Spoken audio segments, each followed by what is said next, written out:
It is Freedom Friday, and good morning. We are live in Salt Lake City. Absolutely. And I'm going to introduce you in just 1 second to make sure everybody knows that what Freedom Friday is about. It started a long time ago on Money 105. I was doing the Real Estate Insider Show, and we used to do behind the scenes and record it all and share all kinds of fun stuff, and everybody loved it. So now many people call it our podcast on Facebook. So this particular year, we are purposely being focused on leadership. So the fun thing about Freedom Friday is we get the freedom to talk about whatever we want. Love it. And we usually choose a theme just to start the conversation. As you know, it's just going to be a conversation.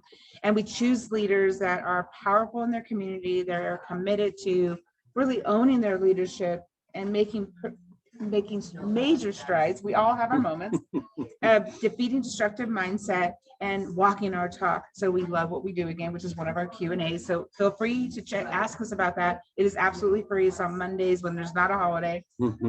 And is absolutely free to attend. So thank you for joining us for Freedom Friday. Now let me introduce you our amazing leader today in Salt Lake City, live and personal, Mr. Lane Monson. Thank you. Thank you for being here. Happy to be here. Yeah, we had a lovely breakfast and a great conversation, and now we get to go live. So right? Excited, yeah.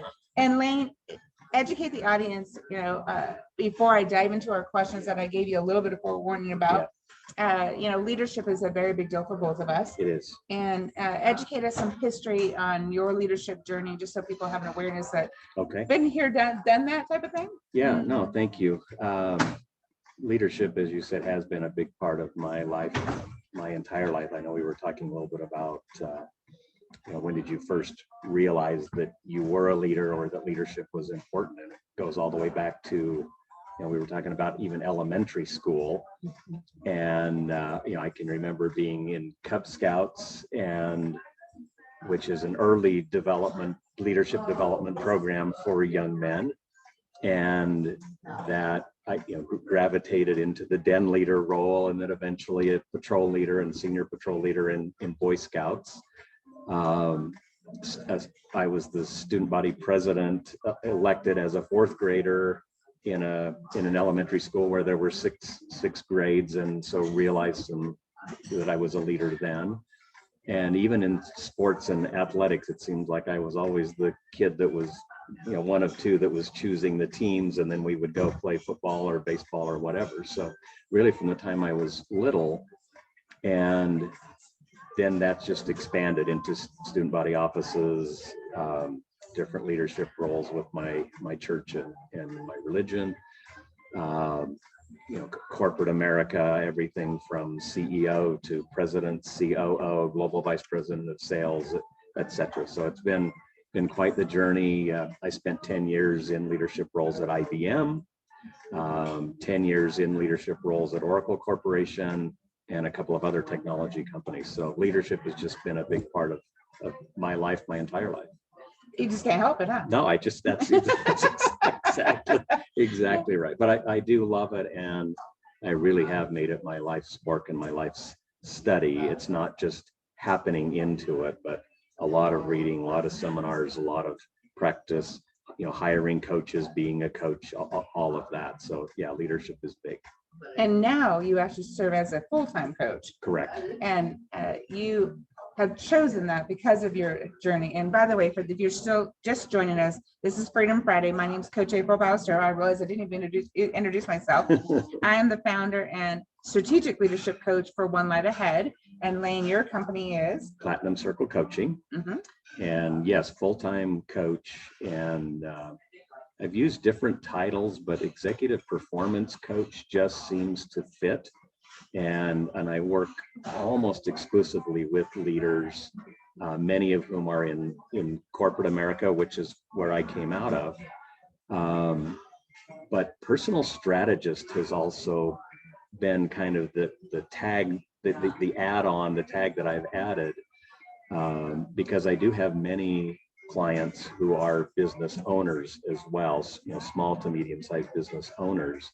And it just seems like with every executive or every business owner I work with, there's that personal element.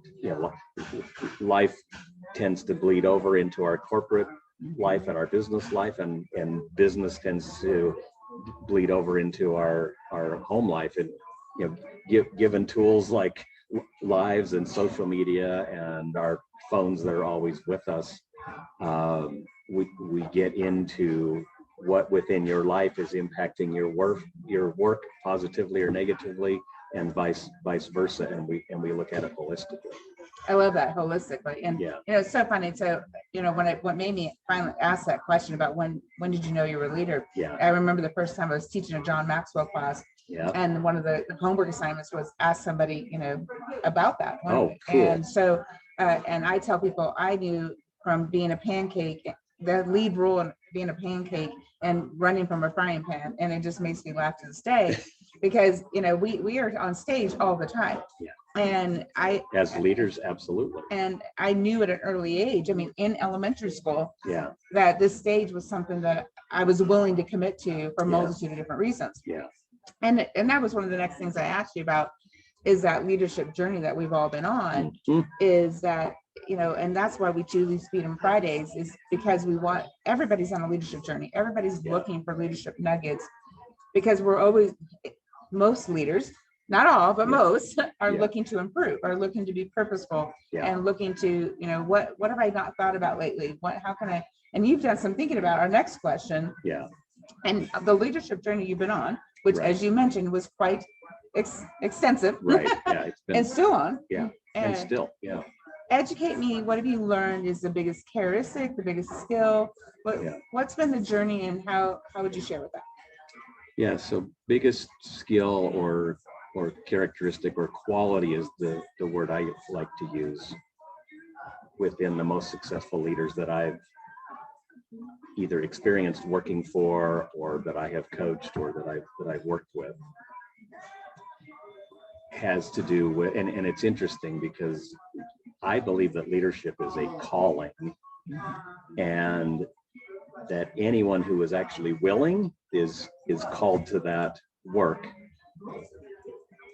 Not because people can't lead themselves, but if everyone is going different directions, especially within a corporation or any kind of an organization, it's much more difficult to get the work done that company or that business is supposed to get done, and it's not going to be as successful or as effective. And so I think of leadership in terms of levels of effectiveness. Is this leader highly effective, or kind of medium level effective, or ineffective, or even destructive? Because there are great leaders that bring a lot of destruction and wreak havoc in the world.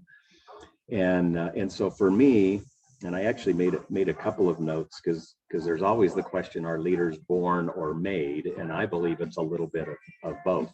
At some point we recognize or realize that, hey, I have some abilities here to influence and to encourage people, and to establish a vision and set some goals, and then put the steps in place to take to reach those goals, which then gets us to the point of success in any endeavor. And so leadership is really all about, first of all, am I willing? Am I willing? And then once we're willing, then we can learn and we can be taught. And so what I have found is the single greatest characteristic in the most effective leaders is the ability to relate to people. And you have a lot you want to say about that. Well, it's people want to be needed.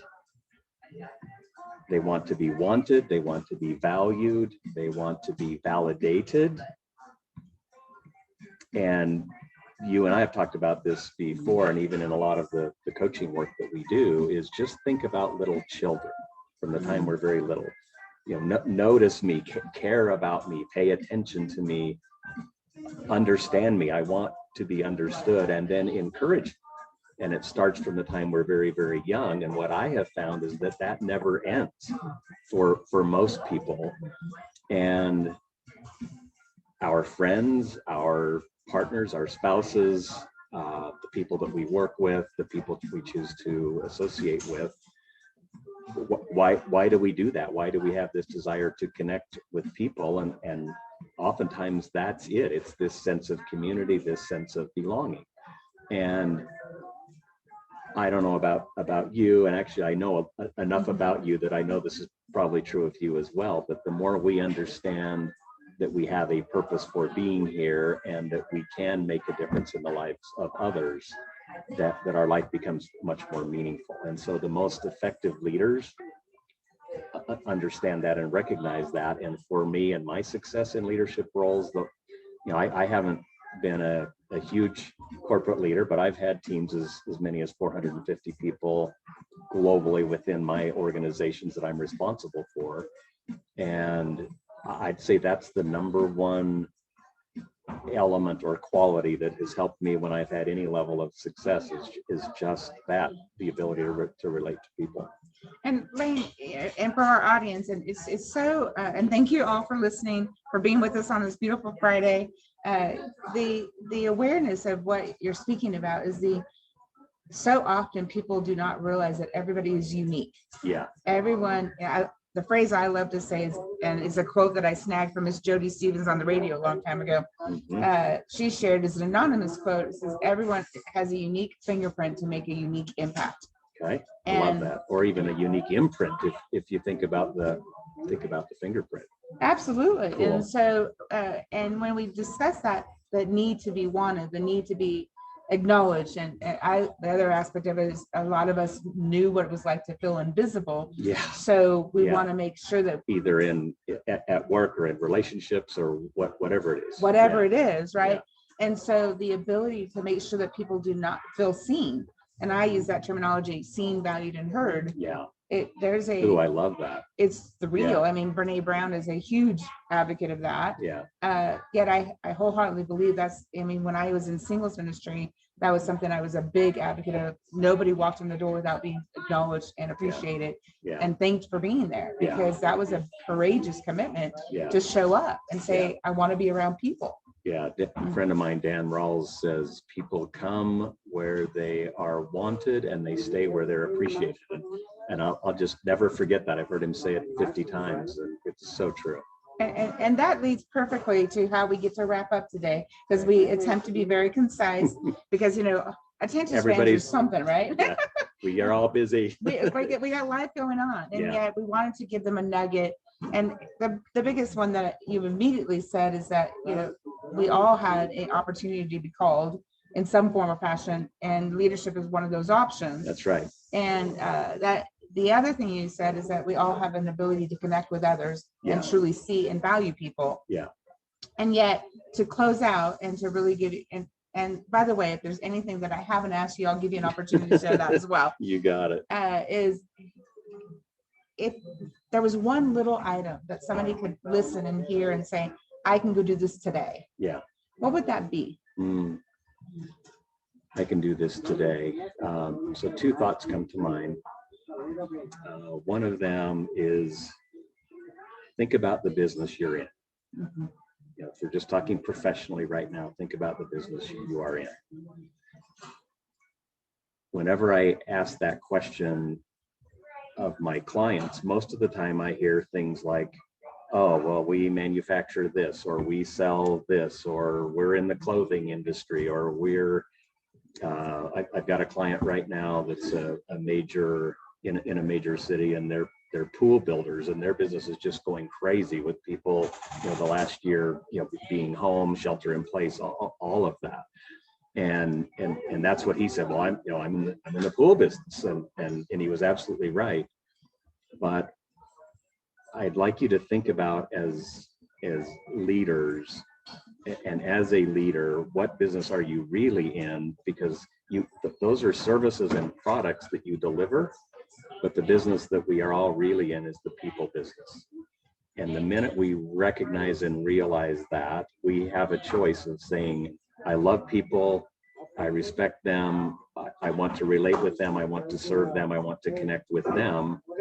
That's when we reach the highest levels of leadership. If it's, I have to deal with people because I have to get stuff done, and I hate working with people and they drive me crazy and I can't wait to get out of here because of people.